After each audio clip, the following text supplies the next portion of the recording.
afirman que no tiene sentido que Cristo ofrezca expiación para aquellos a quienes el Padre no le confía para salvación. Esto es razonamiento humano, sin apoyo bíblico. Los calvinistas se refieren a una expiación particular.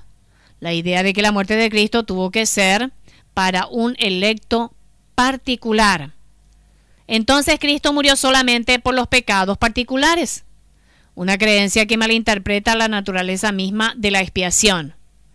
Cristo no murió solamente por los pecados individuales, sino por el pecado mismo, una pena que tuvo que ser pagada para que alguien pueda salvarse.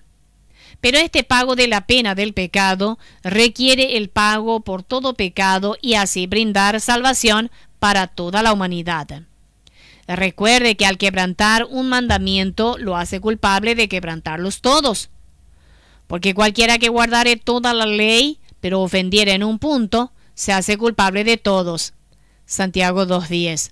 Este es el caso debido a la naturaleza misma del pecado. El pecado es rebelión contra Dios. Sin embargo, uno se rebela. No importa cuán significante parezca ser desde el punto de vista humano, porque somos rebeldes. Pecado es pecado, y la pena por lo que nosotros pensamos que es solo pecado trivial es la separación eterna de Dios en el lago de fuego.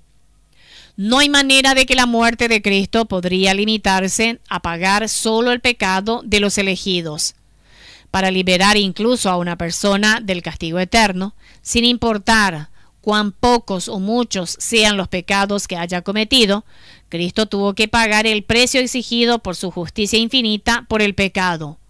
Por lo tanto, la muerte de Cristo en la cruz pagó la pena por el pecado en sí mismo, que incluye todos los pecados que se cierne sobre las cabezas de la raza humana. No podía ser de otra manera. Cristo es el segundo hombre, el postrer Adán. 1 Corintios 15, 45 al 47. El representante no solo de los elegidos, sino de toda la raza humana. No podía ser de otra manera. Lo que Cristo hizo en el Calvario fue eficaz para toda la humanidad. Pagó por el pecado de Adán, que trajo muerte a todos, por lo que al pagar esa multa liberó a todos los que voluntariamente reciben la salvación que Él ofrece.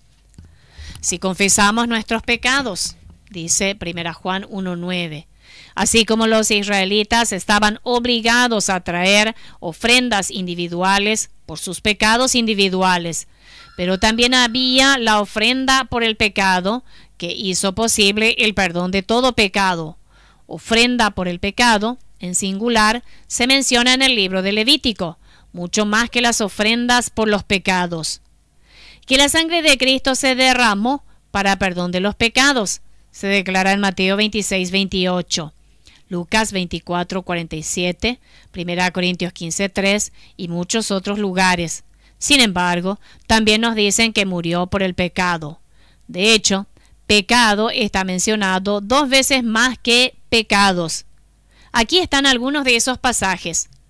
Cuando haya puesto su vida en expiación por el pecado, habiendo él llevado el pecado de muchos y orado por los transgresores. Isaías 53, 10 y 12. He aquí el Cordero de Dios que quita el pecado del mundo. Juan 1:29. Por tanto, como el pecado entró en el mundo por un hombre, Romanos 5:12. Porque la paga del pecado es muerte, Romanos 6:23. Al que no conoció pecado, por nosotros lo hizo pecado, para que nosotros fuésemos hechos justicia de Dios en él, 2 Corintios 5:21. Holocaustos y expiaciones por el pecado, sacrificio y ofrenda y holocaustos y expiaciones por el pecado no quisiste, porque los cuerpos de aquellos animales cuya sangre a causa del pecado es introducida en el santuario por el sumo sacerdote. Hebreos 10, 6, 8, también Hebreos 13, 11.